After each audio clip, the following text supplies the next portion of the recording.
Good morning students. बेटा business services में हमने अब तक क्या किया, दो सर्विसेज हमने कवर की, that was your banking and one was your insurance. Now we are starting up with the next service, that is number 3, communication. अब कम्युनिकेशन सर्विस क्या होती है? What is communication? Communication means to communicate to each other, the way you share your facts, feelings, information, data, कुछ भी जब आप एक या एक से ज्यादा किसी दो या दो लोग आपस में या किसी और ज्यादा लोगों के साथ जब वो इन्फॉर्मेशन शेयर कर रहे हैं, डाटा शेयर कर रहे हैं, फैक्ट शेयर कर रहे हैं, फिगर चेंज कर रहे हैं, शेयर कर रहे हैं for mutual understanding, that is called communication. To communicate to each other, like we are communicating to each other. Okay, अब जब आती है टाइप्स ऑफ कम्युनिकेशन। अब कम्युनिकेशन सर्विसेज ना हमारी दो टाइप की होती है कम्युनिकेशन सर्विस, जिसमें नंबर 1 पे आती है हमारी postal service and number 2 is your telecom service. Okay, so first of all we are starting with the postal service. Postal service की जब भी बात हो रही है ना बेटा, तो we are talking about post offices. जो इंडियन पोस्टल डिपार्टमेंट है, पोस्ट एंड टेलीग्राफ डिपार्टमेंट है, वो जो सर्विसेज प्रोवाइड करता है, that is your postal service. Various postal services across India through 22 postal circles, ये हमारा डिपार्टमेंट प्रोवाइड करता है। These circles manage day-to-day functioning of various head post offices, sub post offices and branch post offices. Head post offices भी हैं, sub post offices भी हैं और branch post offices भी हमारे बने हुए हैं हर जगह पे। They offer various facilities for sending and receiving letters. वो तो बेसिक काम है ही है, for sending and receiving letters, for parcels, money orders, samples, etc. ये सारी चीजें जब आप बाय पोस्ट भेज रहे होते हो तो बीच में जो मीडिएटर है, जो हमारा रोल प्ले कर रहा है, that is your Indian postal या post and telegraph department. Okay, so these postal department perform the following services. ये दो टाइप की सर्विसेज प्रोवाइड करते हैं, that is your financial facilities और मेलिंग फैसिलिटीज। फाइनेंशियल फैसिलिटीज कौन सी होती हैं हमारी? These facilities are provided through the post office saving scheme like public provident fund. Post office में हमारे पीपीएफ के अकाउंट खुलते हैं, public provident fund. Provident fund होता है हमारा लाइक योर एक हमारे ना, जैसे कहीं पे भी आप जॉब करते हैं तो हमारे इसमें ना क्या होता है, जैसे मान लो कुछ अमाउंट जो है एक अकाउंट में जाता है, पीपीएफ का नाम बोल देते हैं, पीपीएफ, ठीक है। उसमें आप कुछ ना कुछ अमाउंट जो है वो कंट्रीब्यूट कर सकते हो, तो वो सेविंग्स वाला जो खाता है, वो जो आप पोस्ट ऑफिस के थ्रू करा रहे हो, that is your public provident fund. एक होता है किसान विकास पत्र, नेशनल सेविंग सर्टिफिकेट, ये सारे हम आगे डिटेल में पढ़ेंगे। It also perform banking functions of MIS, that is monthly income scheme, your recurring deposit, saving account, time deposit, money order facility, ये सारी हम डिटेल में पढ़ेंगे। ये सारी फाइनेंशियल फैसिलिटीज हैं जो पोस्ट ऑफिस प्रोवाइड कराता है। और मेलिंग फैसिलिटी कौन सी प्रोवाइड कराता है? Mail services consist of parcel facilities, that is transmission of articles from one place to another, एक जगह से दूसरी जगह पे आर्टिकल्स को डिलीवर करना, रजिस्ट्रेशन फैसिलिटी प्रोवाइड करना, security to the transmitted articles and insurance facility to provide insurance cover for all the risk of course of transmission by post. Insurance facility भी प्रोवाइड कराता है कि बाय पोस्ट अगर आप अपना कोई भी सामान भेज रहे हो, कोई भी अपना कोरियर भेज रहे हो, तो उसकी भी इंश्योरेंस फैसिलिटी भी प्रोवाइड करता है। रजिस्टर्ड पोस्ट भी वो भेजता है, जिसमें आप ट्रैक भी कर सकते हो। बहुत सारी फैसिलिटीज होती है हमारी। तो मेनली जो पोस्ट ऑफिस है, वो मेन जो होती है वो दो सर्विसेज प्रोवाइड करता है, that is your financial facilities and your mailing facilities. इन्हीं को अब हम डिटेल में पढ़ेंगे कि कौन कौन सी फाइनेंशियल फैसिलिटीज प्रोवाइड कराता है और कौन कौन सी मेलिंग फैसिलिटीज प्रोवाइड कराता है। अब हम बात कर रहे हैं पहले पोस्टल सर्विसेज की। पोस्ट ऑफिस किस किस टाइप की सर्विसेज प्रोवाइड करता है? पोस्टल सर्विसेज, जिसमें नंबर 1 पे हमारी आती है UPC, that is your under postal certificate. It refers to the postal certificate issued by the post office as a valuable evidence of posting the letter.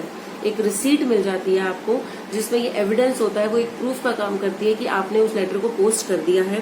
When ordinary letters are posted, usually the post office does not issue any receipt. जब आप normal letter कोई भी आप post करोगे तो post office आपको कोई receipt issue करके नहीं देगा, लेकिन यूपीसी के केस में however if the sender wants to have a proof that he और she actually posted the letter, then a certificate can be obtained of the post office on payment of prescribed fees. Prescribed fees देकर आप एक certificate obtain करा सकते हो, जहाँ पे आपके पास एक एविडेंस हो जाएगा, एक प्रूफ हो जाएगा कि यस आपने इस पर्टिकुलर डेट को बाय पोस्ट ये लेटर आपने भेज दिया था या ये आर्टिकल आपने भेज दिया था। तो जो आप सर्टिफिकेट ले रहे हो, that is your under postal certificate. Okay, next is your registered. It refers to that type of postal facility under which it is ensured that the mail is delivered to the addressee, otherwise it should come back to the sender. अब जब आप registered post भेजते हो, सुना होगा आप लोगों ने, एक सिंपल पोस्ट होती है, एक रजिस्टर्ड पोस्ट होती है. जब आप रजिस्टर्ड पोस्ट भेजते हो तो पोस्ट ऑफिस उसकी गारंटी लेता है कि वो एड्रेसी तक पहुंच जाए, जहां तक पहुंचाना है वो वहां तक पहुंच जाए. अगर वो वहां तक नहीं पहुंचा है तो वो वापस आ जाएगा सेंडर के पास. ठीक है. उसके बाद है registered post mails are handed over to the post offices after affixing additional postage as registration charges. वो क्या करते हैं, रजिस्टर्ड पोस्ट मेल्स जो है are handed over to the post office after affixing additional postage as registration charges. Registration charges की form में वो जो पोस्टेज एक्स्ट्रा लगा रहे हैं वो ले लेते हैं वो. On receiving the mail the post office issues a receipt to the sender as a proof. जब आप रजिस्टर्ड पोस्ट कराने जाते हो तो वो अपनी स्टैंप लगाएंगे आपके लिए, उससे कुछ चार्जेस लेंगे आपसे. नॉमिनली होते हैं, वो बहुत ज्यादा नहीं होते हैं और कई बार वो वेट के अकॉर्डिंग होते हैं. ठीक है. तो वो रजिस्टर्ड पोस्ट के बाद वो आपको एक रिसीट इश्यू करके दे देंगे कि इस पर्टिकुलर डेट पे इस पर्सन को आपने ये लेटर आपने डिलीवर कराया है, ये सामान आप डिलीवर करा रहे हो. To distinguish them from the ordinary post all registered mails are superscribed as registered post.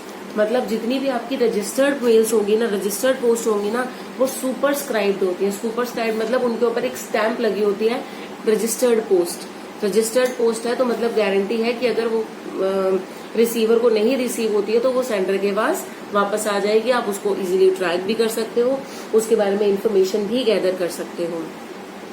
ठीक है. That is called your registered post. Next होती है हमारी parcel. It is a service of postal administration for sending parcels, example cell phones, books, garments, etc. through the post across the country as well as outside the country.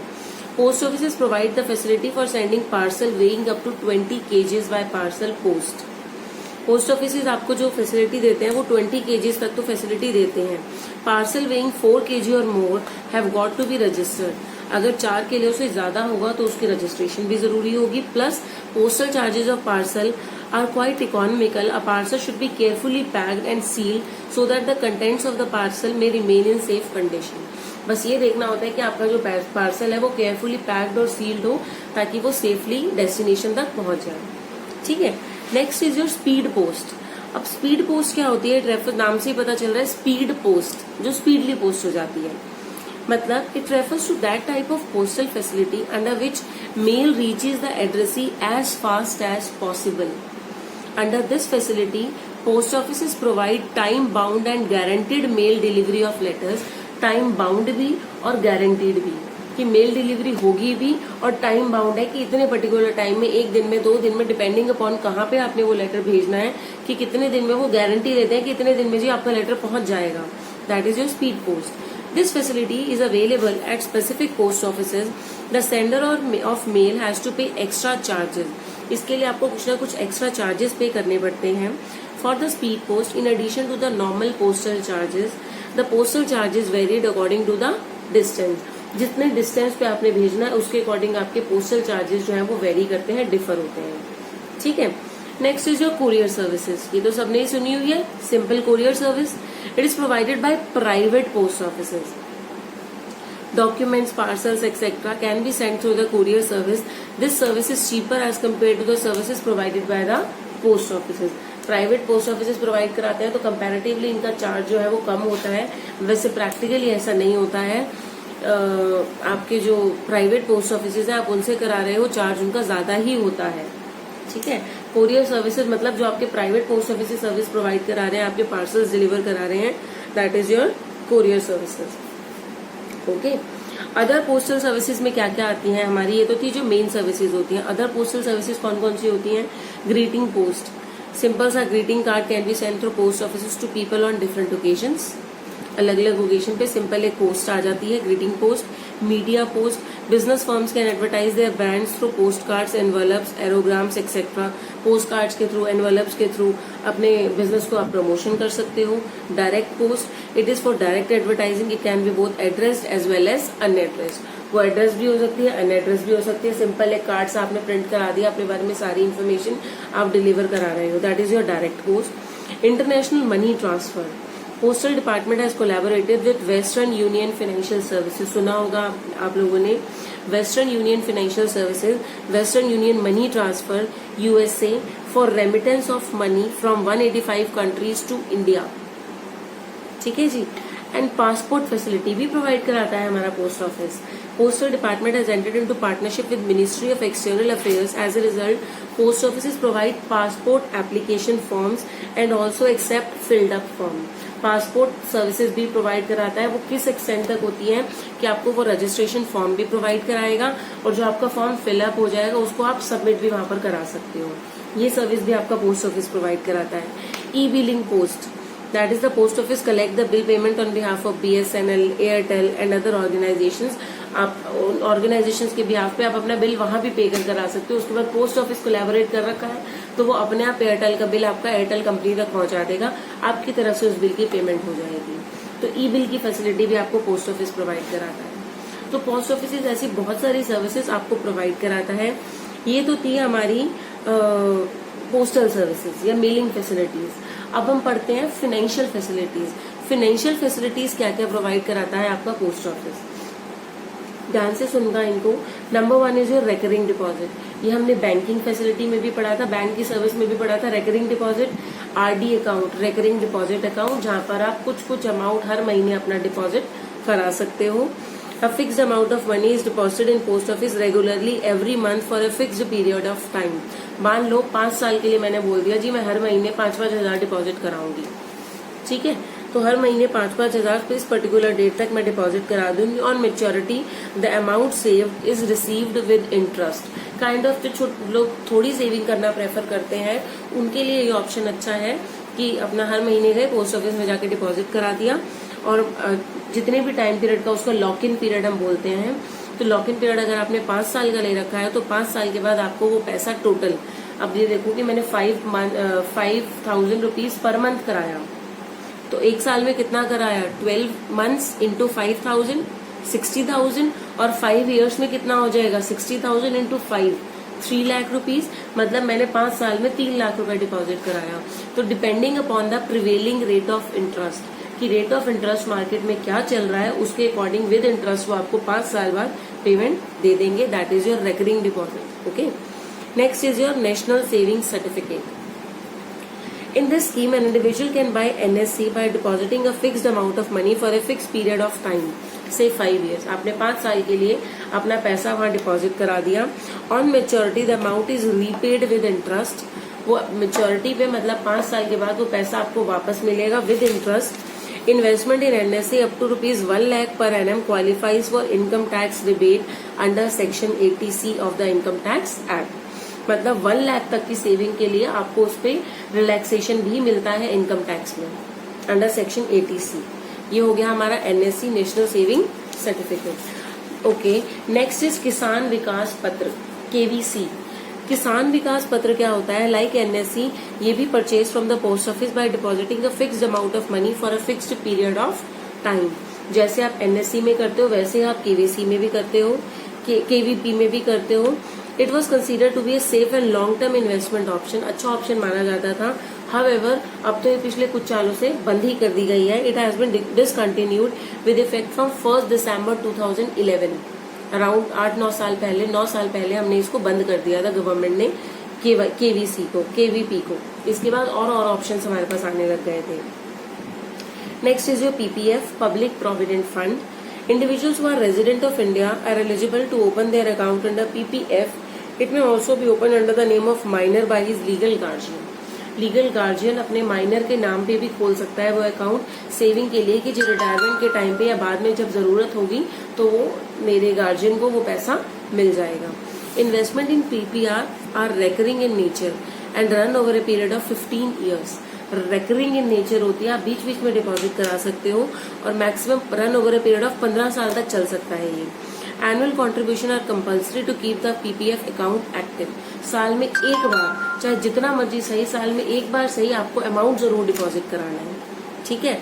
तो मतलब at least उस account को active रखने के लिए the minimum and the maximum amount that can be invested in PPF account is ₹500 and 1 lakh per annum respectively. Minimum 500 रुपए और maximum 1 lakh रुपए तक पर एनम आपको डिपॉजिट कराना होता है। Rate of interest on PPF is 8.7% per annum, differ करता रहता है ये, फिलहाल डिफरेंट होगा। Investment in PPF up to 1 lakh per annum qualifies for income tax under rebate under section 80C। उसमें भी आपको इनकम टैक्स में रिबेट मिल जाती है, छूट मिल जाती है आपको इनकम टैक्स में। अगर आप 1 लाख तक 1 साल में वहां डिपॉजिट करा देते हो तो वहां पे भी आपकी रिबेट मिल जाती है आपको। ये था हमारा PPF. Next is your MIS, monthly income scheme. अब MIS क्या होती है, नाम से ही पता चल रहा है, मंथली इनकम स्कीम। अब इसमें क्या करते हैं, हम एक bulk amount, huge amount bank में पोस्ट ऑफिस में डिपॉजिट कराते हैं for a particular time period, जैसे 1 साल, 2 साल, 5 साल। तो वो क्या करेंगे, आपको इंटरेस्ट देंगे। और वो इंटरेस्ट कैसे देंगे, अगर मैंने 5 साल के लिए लिया है, वो बल्क अमाउंट मैंने 5 साल के लिए डिपॉजिट कराया है, तो ऐसा नहीं है 5 साल बाद ही सीधा मुझे इंटरेस्ट मिलेगा। It is monthly income scheme. वो जो इंटरेस्ट मुझे पे करते हैं वो मंथ वाइज पे करेंगे। हर महीने मैं जाऊंगी, मेरे अकाउंट में ऐड होगा, चाहूं तो मैं उसको विड्रॉ करा लूं, चाहूं तो वो एक्यूमुलेट होता रहेगा। In this scheme, a fixed amount is deposited for 5 years to earn a monthly income as interest of 8.4% per annum. The minimum investment is ₹1,500 for both single and joint account. The maximum investment जो हो सकती है is 4.5 lakh and 9 lakh for a joint account. अगर single holder है उसमें account holder तो 4.5 lakh maximum हो सकता है, और नहीं तो मैक्सिमम 9 लाख हो सकता है, और 5 साल के लिए होगा। It is suitable for those investors who want to invest a lump sum amount initially and earn on a monthly basis for their livelihood. अपनी लाइवलीहुड के लिए आपके पास पैसा रखा हुआ है, आप उसको जाओ पोस्ट ऑफिस में डिपॉजिट कराओ, वो मंथली आपको कुछ ना कुछ इंटरेस्ट देते रहेंगे और हमारा गुजारा चलता रहेगा। That is your monthly income scheme, MIS। Clear है बेटा, ये सारी पोस्ट ऑफिस की सर्विसेज, इनको बहुत ध्यान से पढ़ लेना, नहीं समझ में आए तो आप मुझसे पूछ सकते हो दोबारा।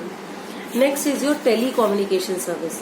अब टेली कम्युनिकेशन सर्विस क्या होती है, ये भी हमारी कम्युनिकेशन सर्विस के अंडर ही आती है। जो मैंने आपको बताया कि कम्युनिकेशन में 2 सर्विसेज आती हैं, your postal services and your telecommunication service. Postal हमने देख ली, अब हम देखते हैं telecommunication service. World class telecommunication infrastructure is the key to the rapid economic and social development of the country. Telecommunication infrastructure जो है वो is the key to rapid economic and social development, contribute करता है country की बहुत ज्यादा उसकी social development में और उसकी ग्रोथ में। It is in fact the backbone of every business activity. Telecommunication service तो बैकबोन माना गया है। क्यों माना गया है, there have been far reaching developments in the coverages of telecom, जिसमें इन्होंने ये बताया हुआ है कि टेलीकॉम सर्विसेज जो है बहुत सारी टाइप की होती है, like your cellular mobile service. बेटा टेली कम्युनिकेशन सर्विस क्या होती है, कोई भी किसी भी कंट्री में टेली कम्युनिकेशन सर्विस बहुत ज्यादा कंट्रीब्यूट करती है, उसकी डेवलपमेंट में, उसकी सोशल ग्रोथ में बहुत ज्यादा कंट्रीब्यूट करती है। अब यहाँ पे क्या है, there have been far reaching developments in the coverage of telecom, IT, consumer electronics and media industries worldwide. बहुत ज्यादा डेवलपमेंट्स हुई हैं, recognising the potential in enhancing quality of life and to facilitate India's vision of becoming IT super power by the year 2025, new telecom policy framework 99 and broadband policy 2004 was developed by government of India. In the dream of becoming a super power in the year 2025, India ने बहुत सारे ऐसे steps लिए हैं। बहुत सारी services आती हैं जिसमें हमारी टेली कम्युनिकेशन सर्विस में, जिसमें number 1 is your cellular mobile service, जो हम सब लोग यूज कर रहे हैं। These services include all the kinds of mobile telecom services, including voice, non-voice messages, data services, PCO services. These can also provide direct interconnectivity with any other type of telecom service provider. Direct connectivity होती है, interconnectivity होती है with any other type of telecom service provider. Next is your fixed line service, जिसको हम landline phones बोलते हैं. These services include voice and non-voice messages and data services to establish link for a long distance traffic. These utilize any type of network equipment, primarily connected through fiber optic cables laid across the country. These also offer interconnectivity with other type of telecommunication services. मतलब ये आपस में एक दूसरे से connected होते हैं। उसके बाद है आपका केबल सर्विसेज। केबल सर्विसेज भी हमारी टेलीकम्युनिकेशन सर्विस में ही आती है। These are the linkages and switched services within a licensed area of operation to operate media services, which are essentially one-way service होती है, entertainment related service होती है. These services are similar to providing fixed services. मतलब एक तरह की kind of fix service होती है, एक पर्टिकुलर एरिया में आप प्रोवाइड करा रहे हो वो service, media service, entertainment related service, that is your cable service. ये भी टेलीकम्युनिकेशन के अंदर आती है. नेक्स्ट जो आती है टेलीकम्युनिकेशन के अंदर, that is VSAT. That is your very small aperture terminal. It is a satellite based communication service है ये. It offers business and government agencies a highly flexible and reliable communication solution in both urban and rural areas. Businessmen के लिए, government agencies के लिए, VSAT offers reliable and uninterrupted service that is equal to better than land-based service. It can be used to provide innovative applications such as telemedicine, newspaper online, market rates, tele-education, even in the most remote areas of the country, जहाँ पे क्या होगा, एक छोटा सा aperture जो connectivity आपकी बढ़ा देता है बिजनेसमैन के लिए, जो फार रीचिंग इम्पैक्ट होगा, जहाँ पे आप ज्यादा एरिया कवर कर सकते हो इस VSAT के through, very small aperture terminal. मतलब टेलीकम्युनिकेशन, टेली एजुकेशन अगर आपने प्रोवाइड करनी है रिमोट एरियाज में जहाँ पे बहुत इजीली नेटवर्क अवेलेबल नहीं है या लोगों के पास और मीडिया अवेलेबल नहीं है जिससे कि उनसे कम्युनिकेट किया जा सके. Last is your DTH service. ये हम सबको पता है, direct to home service is again a satellite based media service offered by cellular companies provide करा रही हैं. These services can be receive directly through a satellite with the help of a small dish antenna and a set-top box. Tata Sky, dish TV, Airtel, ये सारे हमारी क्या provide करा रहे हैं, DTH सर्विस प्रोवाइड करा रहे हैं. That is direct to home service. All right, thank you.